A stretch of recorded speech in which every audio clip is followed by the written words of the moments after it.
సంవత్సరాల నుంచి మేము గురుకులాల అసిస్టెంట్ కేర్ టేకర్గా జాయిన్ అయ్యి చేస్తున్నాం. చేసినప్పటి నుంచి మాకు సిటీలు అనేవాళ్ళు ఉండేవాళ్ళు, గవర్నమెంట్ ఎంప్లాయీస్ని మాకు పెద్దలుగా మాకు అపాయింట్మెంట్ ఒక 3 నెలలు వాళ్ళు చేస్తుండే.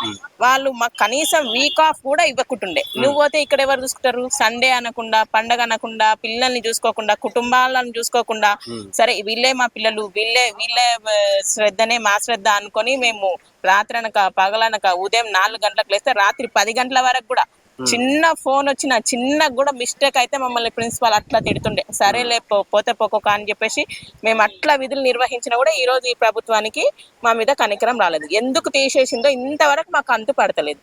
ఎందుకు ఇంత తక్కువ జీతానికి ఎవ్వరు చెయ్యరు సార్. ఏ ఒక్క గవర్నమెంట్ ఎంప్లాయీ మా అంత ఈ అసిస్టెంట్ కేర్ టేకర్లకు ఉన్నంత ఇబ్బంది గురుకులాలలో ఎక్కడా లేదు. ఉగాది పండుగ వస్తే ఆ రోజు ఏదో ఒక స్పెషల్ స్వీట్ చేయడం కానీ, భక్షాలు చేయించడం కానీ, ఇంకేదన్నా పండుగ వస్తే రంజాన్ కావచ్చు, ఇంకేదన్నా కావచ్చు, మాకు వీక్ ఆఫ్లు అనేదే లేకుంటుండే.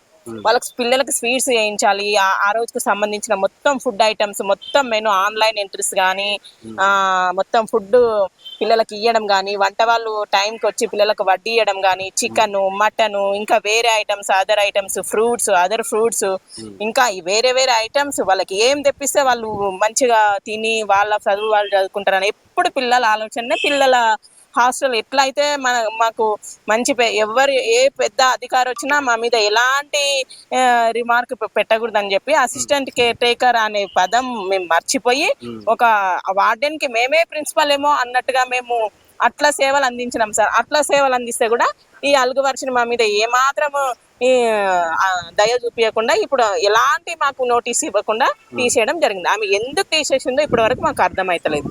అది కూడా కేవలం 13,000కు మేము చేసినాం. 13,000 కూడా పెంచుతాం అని చెప్పేసి మాకు జరిపిండ్రు. కానీ ఇంతవరకు జీతం పెంచడం కానీ, లేకపోతే మీకు ఈరోజు ఈ సెలవు ఉంది తీసుకోండి అని కానీ ప్రిన్సిపల్ కానీ అక్కడ ఉన్న గవర్నమెంట్ ఎంప్లాయీస్ కానీ మాకు ఎవ్వరు చెప్పలేదు. మేము సెలవులు లేకపోయినా సరే చేసినాం. ఇన్ని సంవత్సరాలు పిల్లలే మా పిల్లలు, ఆ పిల్లలే మా పిల్లలు అనుకొని మా కుటుంబాలకు మేము దూరంగా ఉండి కూడా మేము చేసినాం. అయినా సరే అలుగు వర్షిని అనే సెక్రటరీ వచ్చి మమ్మల్ని ఉద్యోగాల నుంచి తొలగించింది. ఇప్పుడు అలుగు వర్షిని గారి ఆలోచనని దూరం పెట్టేసి మాకు ప్రభుత్వం న్యాయం చేయాలి, ఈ ప్రభుత్వం మా ప్రభుత్వం అనుకొని మేము ఎప్పుడైతే నిరుద్యోగులం ఉన్నామో ఆ నిరుద్యోగులం కాంగ్రెస్ వస్తే మాకు ఉద్యోగాలు వస్తాయి అన్న నమ్మకంతోనే మేము గెలిపించుకున్నాం. ఆ నమ్మకాన్ని ఇప్పుడు ఒమ్ము చేసిరు. కానీ ఇప్పుడు రేవంత్ రెడ్డి ప్రభుత్వం ఏదైతే ఉన్నదో ఈ అసిస్టెంట్ కేర్ టేకర్లను మళ్ళీ విధులలోకి పిలిపించుకొని మా ఉద్యోగ భద్రతను మాకు కల్పించాలి. మాకు ఏ పోస్ట్ వద్దు, మీకు ఏ సిటీలు ఇష్టం లేకపోతే వేరే పోస్టులలో పెట్టి మాకు ఉద్యోగ భద్రత కల్పించాలి.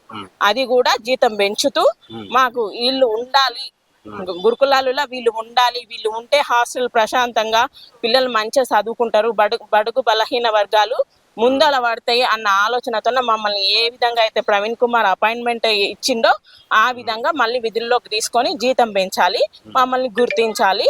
అదే విధంగా మేము ఇప్పుడు రేవంత్ రెడ్డి గారి ప్రభుత్వాన్ని కోరుతున్నాం.